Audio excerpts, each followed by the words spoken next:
Some moves this week, starting with wide receiver DJ Moore.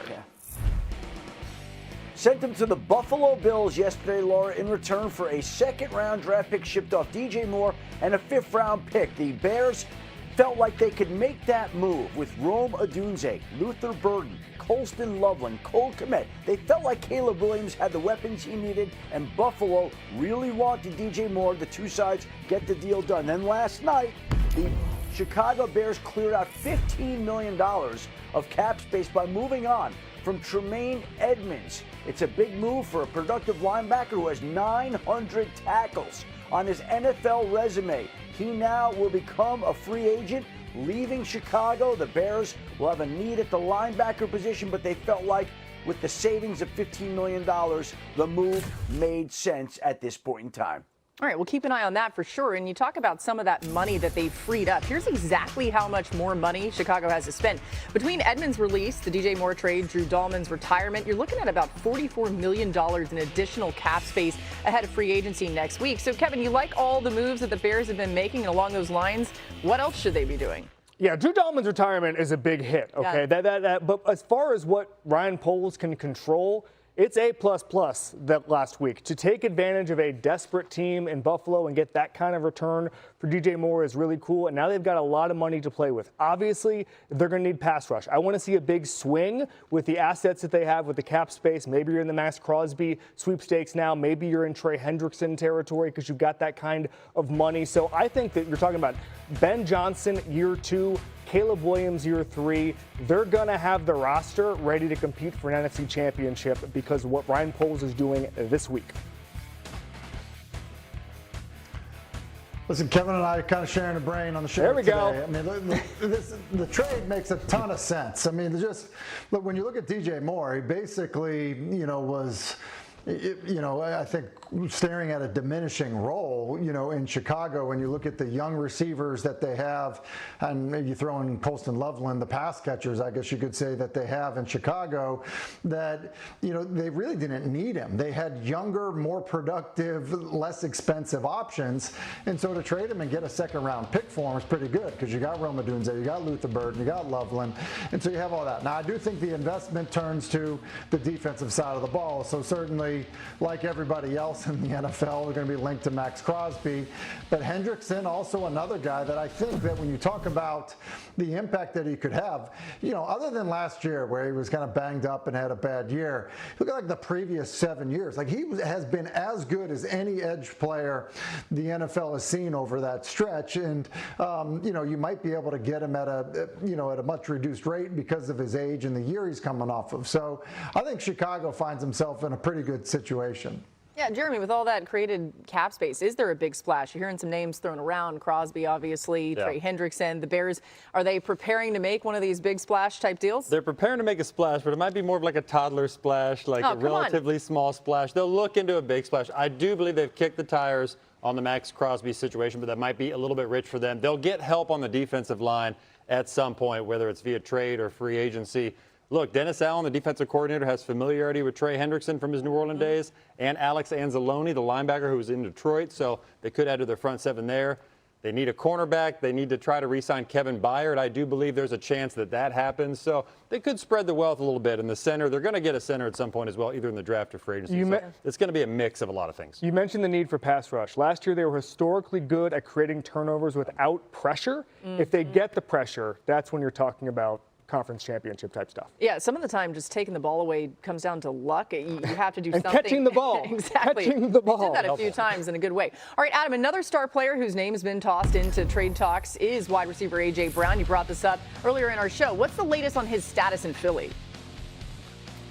Listen, Laura, there's a lot of talk right now about A.J. Brown and Max Crosby, and I think the two star players are in similar situations. Two teams that would rather not move them, two teams that would rather hold on to them, but two teams that are getting calls and offers from other teams. It has felt for a while like Philadelphia wouldn't move off A.J. Brown. Now it just feels like those trade wins don't quiet down any. And if anything, it almost feels like the chatter across the league has gained some speed and picked up some. So if Philadelphia were going to make a move, it would want to do it, you would think, before the tampering period began, so they would be able to go after certain replacements and have the draft capital that they know they would have in any A.J. Brown particular trade. I think when you look at the landscape of teams that are out there, Buffalo would have figured for A.J. Brown. Buffalo's out. It got DJ Moore. New England still has not landed a big-name wide receiver. Most people expect that they'll land one of those, certainly having moved off of Stephon Diggs this past week. I still think New England is in play there and would be a logical destination. And obviously, there are a lot of teams out there that would love to have A.J. Brown. And it just feels like that talk hasn't quieted down any and is not going away anytime soon. Yeah, Adam, I don't want to put words in your mouth, but earlier in the show, you said the talk's heating up around A.J. Brown. So continuing to keep an eye on that here over the next couple days and into Monday. We'll have you covered for all of it right here on ESPN. You heard some of the names there, or at least one team mentioned, Tim, that the A.J. Brown trade could involve would be the Patriots, which is fascinating to think about that team, Drake May, having a target like that. Is this something the Eagles should be doing, though, trading away A.J. Brown? There's obviously something going on that they feel like they should, because you know, when you look at the situation, it's not talent based. It's probably more personality, culture, environment, you know, based in terms of his behavior. I don't want to characterize his behavior as something, you know, that is, you know, wildly detrimental, but I think that it's at least been a distraction, and it's at least been something that's had to be managed. And we see this from time to time throughout the league, where there'll be an incredibly talented player playing at a high level, but because of the maintenance that they require, the team is just like, look, we'd rather actually just move on. And so it just feels like, to Adam's point about it, you know, this not quieting down, because I think it's something that Philly is actually, you know, really up for. And so because of that, yeah, I think New England would be an insane, you know, match. I think they're willing to pay the price. You guys played the sound of Mike Vrabel talking about, hey, listen, it costs what it costs to go get a great player. And then I think that, you know, the personality of Vrabel, the personality of A.J. Brown, that I think can be, you know, satisfied in terms of Vrabel's leadership. And then it's a need for New England. They need a true number one. Their current starting wide receivers, all three of them, are each averaging less than 3 touchdown receptions a year. They desperately need a true number one. Tim said it has to be some sort of distraction in order for Philadelphia to move off of such a talented player. A top 3 outside receiver in this league still, even after a down year. But I'd have to be pretty darn distracted to take the 4th biggest dead cap charge in history to not have A.J. Brown on my team in a year where you're trying to win the Super Bowl. We're talking about a guy who was still 10th in the league in target share again last year, even though he's complaining about not getting the ball. I just think the way he creates space over the middle of the field for Devontae Smith, there's so much that he does, whether he's catching the ball or not, that stresses a defense. I'd want him on my team. Yes, a team like Buffalo, if they could trade right now for a time machine, would be a great option. They're not going to be a fit. So where is he going to go that's going to be a better situation? I guess maybe New England if they want to give up those assets. But I generally, if I'm Howie Roseman, I'm going to try to find a way to keep him. He is so good, and you can't get equal value for a guy like that. It feels like he wants to get out too, though. I mean, you can't look at what happened last year and say, oh, this guy's just happy as a clam there. I mean, Jeremy, that part of it, I get it. An asset like that, you try to hold on to him if you can, but he doesn't want to be there. Right. Well, Kevin, you mentioned the salary cap issue with trading A.J. Brown. That is a factor because the Eagles, I'm told, want so much in a potential trade. I talked to one team that asked about this, and they said they want a first-round pick and even a second-round pick. Like, we're talking a lot of draft capital for a receiver who's close to 30 years old. Now, maybe they'll soften on that as talks go, but this is sort of a waiting game because teams aren't willing to give up quite that for A.J. Brown, but they still want him, but the Eagles aren't shutting the door completely. So like Adam said, this is not dissipating anytime soon.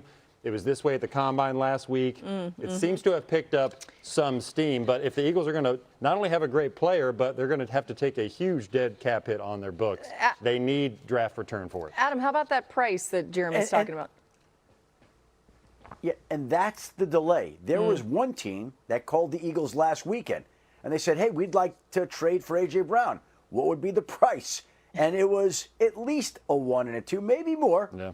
And that team said, wow, thank you very much. No, thank you. And the team obviously made a decision to move on. And I think that that's the case with A.J. Brown and with Max Crosby. Yeah. The Eagles are determined to get their price. The Raiders are determined to get their price. Yep. And neither team, the Eagles nor the Raiders, has been willing to budge until they get close to what they want. Now, as the new league year creeps closer and as we get to the start of the next week, it's always possible that the Eagles and the Raiders could reduce their asking price.